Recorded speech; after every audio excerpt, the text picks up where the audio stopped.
Hello there, it's Riikka here with another video for ABstudio. This time I'm using one of the new collections to make a layout. I'm using Around the World paper collection in this project. Around the World has these lovely vintage themed patterns and, well, maps and tickets and names of places, and I'm choosing one of the sheets for my background. Even though I love the way the print is, I'm using a little bit of white gesso on top to make it less contrasting. So it's more like a background and not as visible because I want the full power to go to the photo. I'm using a silicone brush to spread the gesso, and when I have covered the whole sheet, I'm using a heat tool to dry it. Then on top I'm using matte acrylic paint. The brand I'm using is PaperArtsy, and I'm diluting the paint heavily. So it's more like a watercolor, but instead of using watercolor, I chose to go with acrylic, as I'm not sure in this stage what I'm layering on top, so the color won't react to any wet mediums that might come on top. I'm also using my water jug to kind of make imprints with the base, so it looks like these markings of a teacup or coffee cup. Then on top I'm layering patterns with different stencils and inks. First I'm using a brown ink together with a number stencil. This one is ID 296, and then a little bit later on black ink through two different stencils. One has kind of a heart pattern and the other one has plus signs. All of these three patterns are really versatile, so they go to every project. And here the heart and plus signs kind of bring a bit more modern flair, whereas the letters is a little bit more vintagey in my opinion. I'm also layering some stamping on top using an alphabet stamp, and the same black ink I used with the stencil, so this one is just black archival ink. Then I scribble a few words on top using a black paint marker. Then I'm starting to make embellishments. For that I'm first painting a sheet of watercolor paper with different watercolors. I'm using kind of a tea-toned or honey-toned color scheme.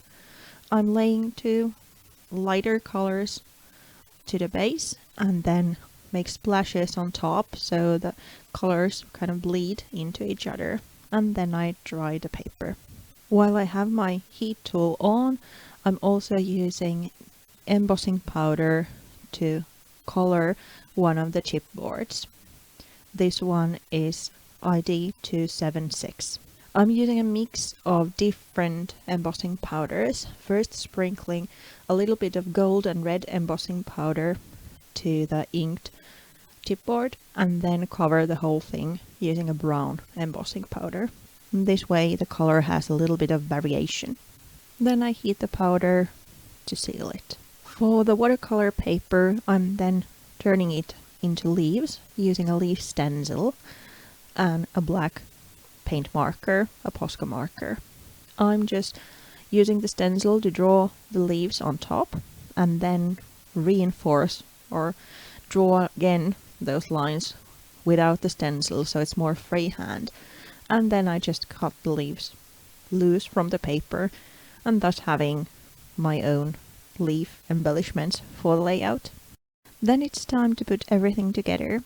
I have my chipboard done, I have my leaves done, so it's time to make cluster behind the photo and then start embellishing. As you can see, I adhered my photo to a frame cut from Around the World paper sheet, making that a little frame for it. I also cut pieces from one of the sheets in the paper collection for the layering behind the photo, but I'm also mixing in an old sewing pattern I received in an ATC exchange. To keep the vintage and a little bit grungy feeling going, I'm using brown ink to ink around the edges of the paper pieces. I'm also crumbling them a little bit so they are not laying flat, but have a little bit of texture and dimension through that. I make the layers on my hand, then use an just office stapler to secure the layers together, and then use foam tape to adhere the cluster and the photo in place.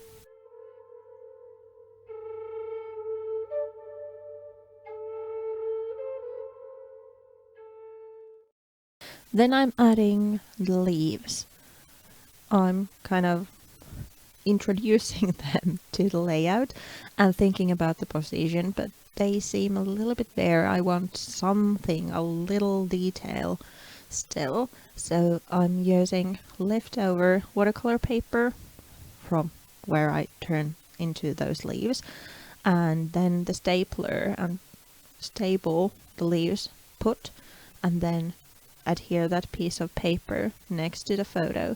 So there's the staples, just a little bit of extra, so it adds a little bit of something, because just adding them underneath wasn't the thing. Then I snip the chipboard piece in two so I can use it on both sides of the photo, and add a little metal paper clip to the photo as well. I then add an eyelet to the tag that actually has an eyelet pattern already, and thread a cotton twine through it. Then, inspired by the frame I used for my photo, I'm adding a little bit of tape to the layout. I'm mixing washi tape and just cotton medical tape, and adding little pieces near the composition, just drawing the eye in and kind of including those elements that are in the papers also to my embellishing. As there's staples near the leaves, I'm adding a couple to secure the twine near to the edge of the paper and trim excess twine off. As a last detail, I'm then adding a glass little dome near the photo, as there seems to be an empty spot. Here's a photo of the finished layout and a couple of detailed shots. Thank you for watching. I hope you liked the video. If you did, please consider subscribing. Thank you. See you again. Bye.